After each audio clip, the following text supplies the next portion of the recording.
You're listening to the voice of Nassau Community College, 90.3 WHPC. My name is Bill McIntyre, and it's time for this week's Long Island News, the show that talks to newsmakers and other important people from Nassau and Suffolk County that matter to Long Island and Long Islanders like you.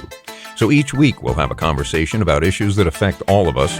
I live on Long Island just like you, and I want to know more about the people making the big decisions that affect all of us. Well, this week we're going to speak to someone who recently announced that he would run for Congress, but decided to withdraw from the race in the 4th District and support one candidate to try, in his words, unite and build the Democratic Party organization.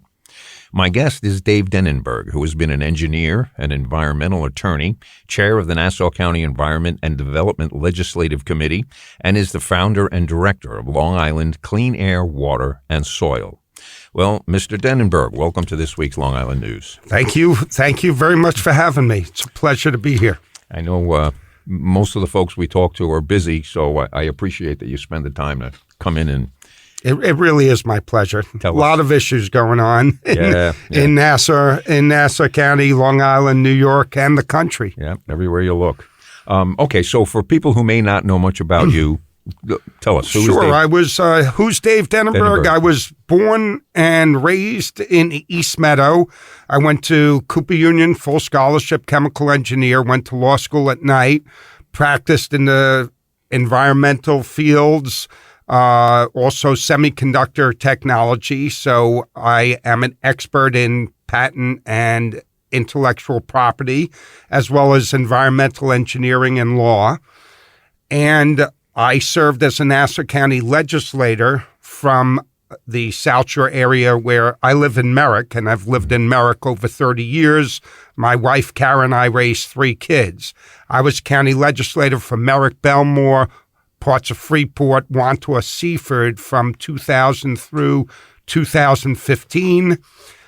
Since then, I am a co-director of, we call it CAUSE, but that's Long Island Clean Air, Water, and Soil. Okay. And the acronym would be CAUSE, where we've fought on a number of environmental issues. But when I was on the legislature, I was chairman of Planning, Development, and Environment Committee. Very proud of my environmental record. We started the Nassau County Open Space, Parks, and Advisory Law, which created an open space fund, protected over 15 perpetual preserves, and also I championed the only environmental bond acts that Nassau had back when Tom Swazi was county executive. Both in 06 and 08, we did environmental bond acts that were $150 million worth of bonds that weren't only to protect open space through acquisition, but also, particularly on the South Shore, to protect the South Shore estuary and the open spaces we already have, which is really the preserves, ponds, and our South Shore shoreline, if you will. Since then, CAUSE has been involved in the Grumman Plume issue, where we were calling out before anyone else, New York State, with the Superfund, to start to take action. It wasn't New York State that created the contamination at Grumman. It was Grumman, a defense contractor, and the deepest pocket of all, the Department of Defense. And you had federal government saying, oh, it's Grumman. Grumman was pointing fingers at the federal government. Meanwhile, our aquifer and Long Island's water comes from 2 aquifers, the Magathie and the Lloyd aquifer. Meanwhile, the aquifer was getting contaminated, and under New York State navigation law, which as an environmental engineer and attorney, I also worked in high tech with semiconductor technology, I know full well that under the navigation law, New York State can use the Superfund to initiate a cleanup and then seek indemnification from the polluters. Here, the polluters, the federal government and Grumman, both deep pockets. So what are you waiting for? And they still delay. To this day, they're still delaying. Another issue that CAUSE has fought long and hard for, again, with respect to water. And people in Suffolk County, would be shocked to hear this. People in New York City would be shocked to hear this. But 20% in Nassau County, 20% of the residents of Nassau County, 120,000 customers, get water from a private company. So when we get water in Merrick, Belmore, Wandsworth, Seaford, parts of Levittown, and it shoots up to Seacliff and parts of the North Shore, parts of Massapequa, parts of Oceanside, Baldwin, even parts of the Five Towns. These customers on private water pay the highest water rates in the country. We pay on average close to $1,500 a year for water. Whereas if you lived in the town of Hempstead public water, like in East Meadow, you'd be paying less than $300. And so those people don't have a choice. No choice. You're stuck in a private water district. The private water company right now is called Liberty. Before that, it was New York American Water. Most people would call them New York Un-American Water. And before that was Aqua. Before that was New York Water Services. Right. And residents who have private water are paying their bills. 25% of their bill goes to profit for these private water companies, and they make record profit. They proudly have a website that says profiting through water. Right. We also pay the property taxes for this company. So get this, Nassau County and the town of Hempstead, and the town of Hempstead has residents which get public water tax-free.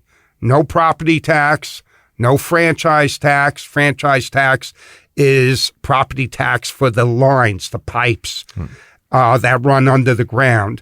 No corporate tax, no tax whatsoever, except so 80% of the people in the town of Hempstead proudly gives them public water, or a village gives them public water like Freeport or Rockville Center. The public water, tax-free, no profit. It's a basic necessity. Okay. You might pay $300 a year. So my question is, how does a company like this wedge its way into the water business? Well, they just purchased, get this, they just purchased New York American Water for $608 million 2 years ago. Because this company, Liberty, it's a foreign company. It's a Canadian company. It's not even a U.S. company. They see how much money they can make through water. When Nassau and Suffolk first were populated, and the population wasn't dense yet, what would happen is private water companies would provide water to the farms or to the sparsely populated areas. As Nassau County built up, and as Suffolk County built up, municipal water would take over most areas. Right. Suffolk County Water Authority serves over 85% of Suffolk County, a united municipal company serving water tax-free, and you can get a unified policy to preserve water, to protect water, to clean up water with federal and state grants. In Nassau County, we have about 18 different municipal water companies and this huge private water company. The municipal water companies get grants to clean up toxins in water, or 1,4-dioxane is all the rave right now because of concerns. When Liberty has to clean up 1,4-dioxane, and they'll wait till they have to, because why should they spend money to do the right thing? As apparently everyone will. Wait till they have to, municipalities included. Well, listen, these guys came to my front door and said, your water is safe. And they gave me a list of the contaminants that they looked at. Well, there were 45 of them missing because new chemicals have been created in the last 20 years that aren't even on their list. That's absolutely true. That's across the board, though. So, but that's why there should be, it's not even an argument, there should be a unified effort to protect, preserve, and to serve water. There is absolutely no reason why people who are not getting water service from the town of Hempstead have to pay taxes for a service they're not getting. Are those people complaining, the people that are paying $1,500 a year? unbelievable. It's really, it's been an outrage for years and years. So much so that you may recall, or people who've been here for a while, in the early 1990s, two things interesting happened with respect to water service. Jamaica Water, which was a private company, was being run into the ground, and people getting Jamaica Water were paying outrageous prices. Same thing for Great Neck, and same thing for New York Water, which is the only one still getting private water. Tom DiNapoli, as an assemblyman, championed a bill that went through the Senate and the Assembly, New York State, to create 3 water entities. Great Neck Water, which immediately took over Great Neck Water. And that's a public entity. They went tax-free. They took over the private entity. Now, Great Neck is served with public water, tax-free, paying less than a quarter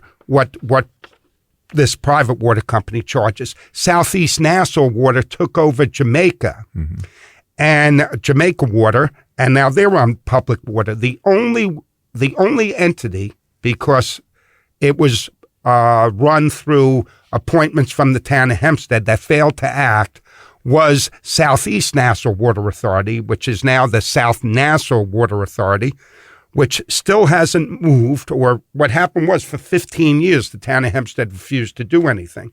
As a legislator, I said, take over this company.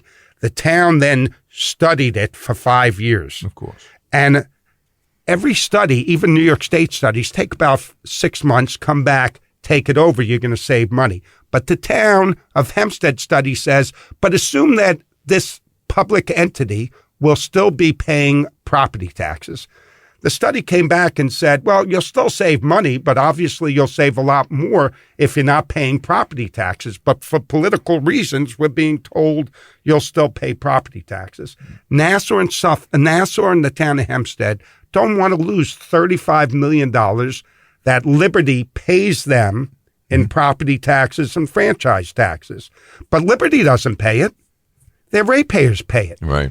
I would say it's unconstitutional to provide water tax-free to 80% of your residents, and 20% of your residents are not provided water tax-free, but instead are taxed for a service they don't get. They have to go to a private company and get it. It's ridiculous. Right.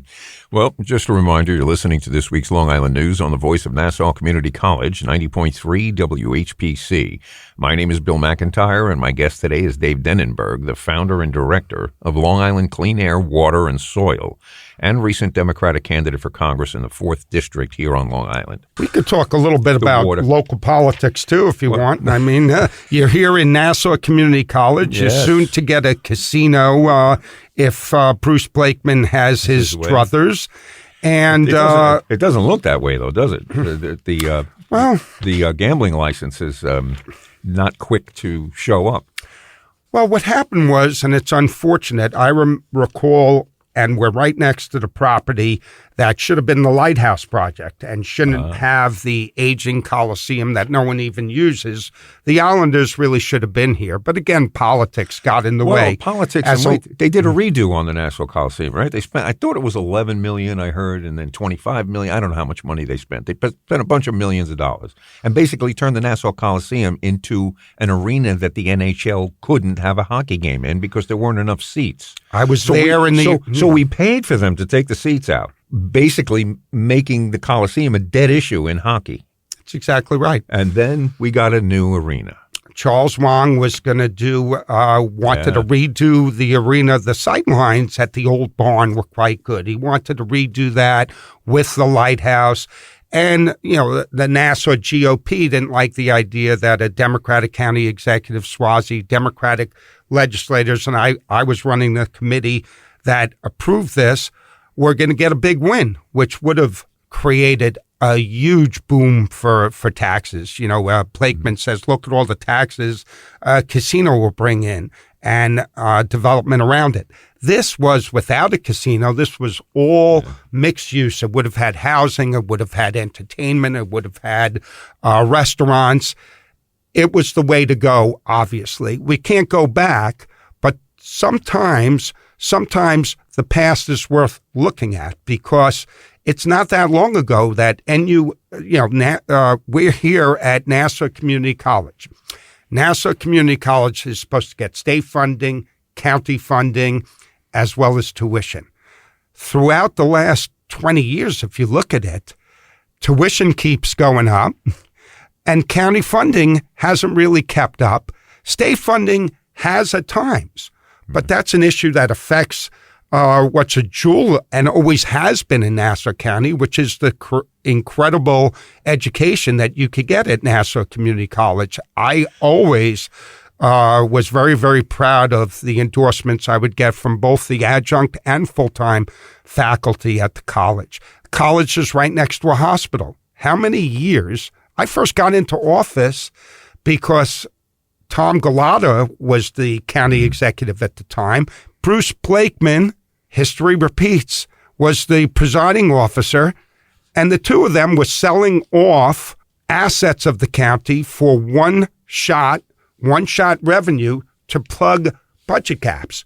And they had sold the hospital, basically, and the county took on, under Blakeman as presiding officer, controlling the vote to take on $100 million worth of debt at the hospital. And what does the GOP do when they came back in?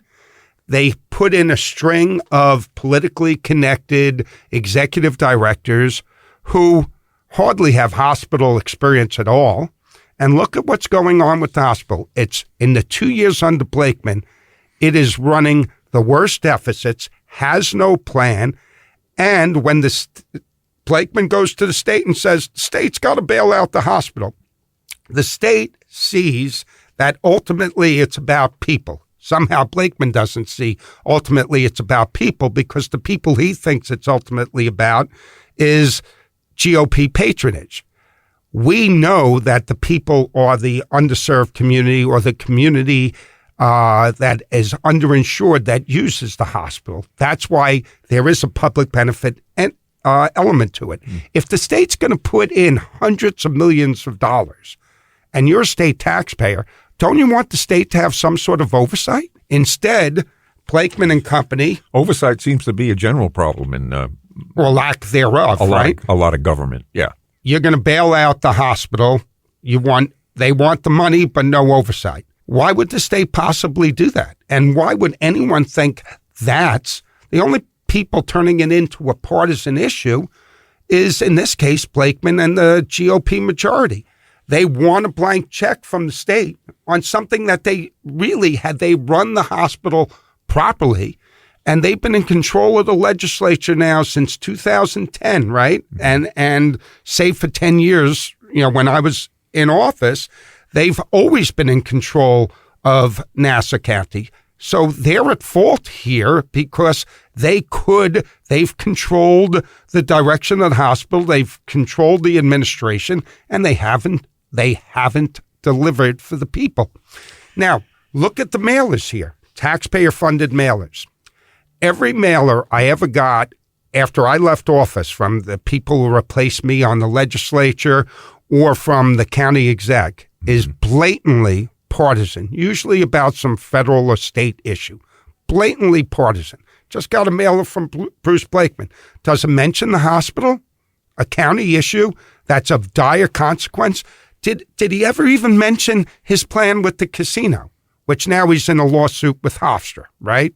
So his plan for the casino could have went through, but what did they didn't do what the Dems did with the Lighthouse Project. I remember I had conferences with Swazi as county exec at the time, and then later with Mangano when he had a plan that you have to do the proper public meetings, you have to go through planning, the planning committees, you have to, before you even get to the town of Hempstead. That's oversight in you have to. Preliminary oversight. In other words, there's a lot of I's and a lot of T's to cross, a lot of I's to dot if you want any development. And we followed the process and got to the town of Hempstead. The town of Hempstead would have said, oh, we're rejecting it. You didn't follow the process. They couldn't.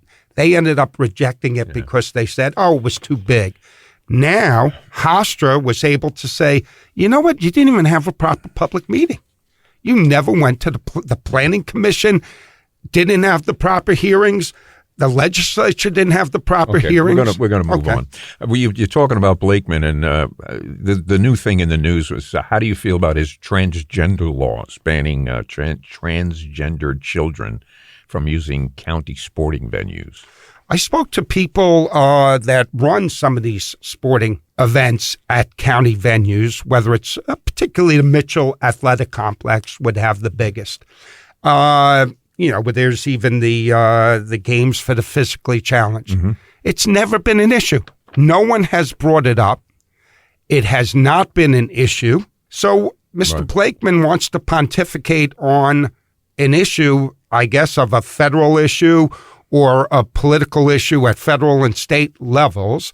And this is what we're wasting our time with. Right. I think it's a horrific waste of time. So if we dug a little into the news and into the background of this, we wouldn't find any complainants that exactly anything was okay. Exactly. Afterwards, after he did this and was called out on it, of course he finds a Republican committee person who now will raise a complaint. But the real issue here is Nassau County, whether we want to hear it or not, is under fiscal duress. I know it because I could read and I know what's going on. We still have NIFA. We still have NIFA. As long as we have NIFA, we're obviously under fiscal distress. Mark my words, for everyone hearing, not any talk of surpluses that the county exec or the legislative majority will talk about will be gone before the end of this year, and Nassau will be facing record deficits again. Well, that's a tradition. Because we're spending money like crazy. I'll give you an example. But that's a tradition in Nassau County. It's a bad tradition. Well, Republicans get in, they drain everything, and then when the other side, whoever that might be, takes the reins, they have to spend 2.5 years cleaning up the mess that was made from the previous administration. And we've done it twice. And we've done it twice in the last 20 years. Twice in the last 20 years. It's not a secret that most people, and it seems to be most people in America, will vote against their own best interests. Let me tell you something. It's the propaganda. The propaganda. People don't have the real facts. They don't really know what's going on because, Alexander Solzhenitsyn said it a long time ago. In Russia, we had a problem that we didn't get enough news. But in America, you have a problem because you get too much, and you have no clue which part of it is true and which part of it isn't. Let me say this succinctly. I believe more than anyone who's been in office, this century, that I was a fiscal conservative. Mm-hmm. Don't spend what you don't have. Republicans like to say they're a fiscal conservative. One Republican president, Eisenhower, said it best, and I believe this has got to be said in these congressional races. He gets in as the first Republican after the New Deal as president. And he said, let me get this straight. You want me to do 3 things. 1, cut taxes. 2, increase defense spending. And 3, balance the budget. I could do 2 of 3. And the first thing I'm going to do as a fiscal conservative is balance the budget. You choose the other one. Reagan came in and he's like the deity of conservatives, but he wasn't a fiscal conservative. He said he could do all 3. And, of course, he cut taxes, increased military spending, and gave us the first, decade of runaway deficits. And it's a shame because deficits, you can't stay the strongest country in the world unless you're the richest. And you're not going to remain the richest if you keep borrowing money. It's just... Well, you can call yourself the richest country in the world. You got people starving in your country. So what does that mean? It doesn't really mean anything to people who are trying to live day to day. That's the issue. Have no. The powers that be don't recognize the day to day drudge that people have to get through to, and a lot of these laws. Again, the thing with the water. They passed a law that said all the rainwater on Long Island had to be treated in water treatment plants. Did they ever think of the unintended consequences? When I was a kid, if it rained, they didn't close the beaches. They do now because the water treatment plants, there's only 13 of them, I think, in the tri-state area. That's how millions of people are relying on that water treatment. So they decided to add all the rainwater to it. And what's happening is that the raw sewage is going over the wall in most of those treatment centers because they can't handle the amount of water. And now they close the beaches when it rains, and they put police tape up across it. And it's not a suggestion, don't go in the water, because if you do, on your way out, they'll be arresting you. Well, you know what? You're 100% right. When it rains, two things happen. The sewage treatment plants might not run effectively if they're being overloaded, but more often than not, it's simply stormwater runoff from our streets that go into the beaches and bring the bacteria and pollutants that we put in the streets. I realize that, but and it goes right in there. But what we traded, what we traded 100%. Nitrogen for, we traded it for raw sewage. Well, let me tell you this. I don't know what the answer is. You bring up two things that are great. The public has to rise up, and usually they have to see a big issue. But, Mr. Blakeman running around and going into New York City to do a speech about transgender and bringing Nassau County employees on Nassau County taxpayer dime and Nassau County equipment into New York City to pontificate about something that's a federal or state issue is so ironic because now he's using Nassau County money to fight against the New York State change in election law to have all elections in even years, which not even arguably clearly would save taxpayer money because you're not doing elections every year. But not enough. I think we should be publicly funded. And the billions that it takes to become a president of the United States shouldn't be necessary. If everybody was given X amount of dollars. Look at how much was just spent on that special election for Congress. You guys can pick it. What's the number? 3 million? You want 5 million? You want 10 million?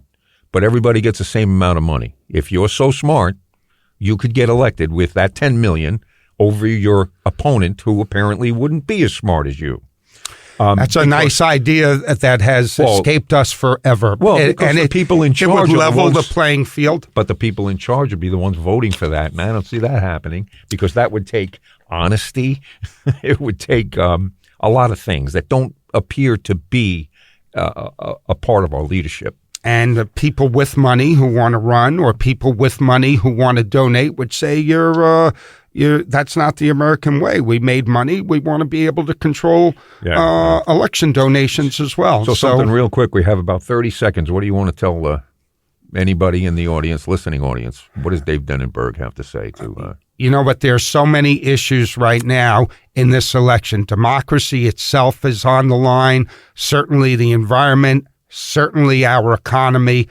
Stay focused, stay tuned, and speak out. Because if America loses the trust in peaceful transition of power, and if we are not focusing on our democracy and our economy, national security, both here and abroad, whether it's Israel, Ukraine, or what's going on here, is all on the line. So the young people especially, stay tuned, stay focused, and get loud, because you're not being heard by too many people who think they're in charge.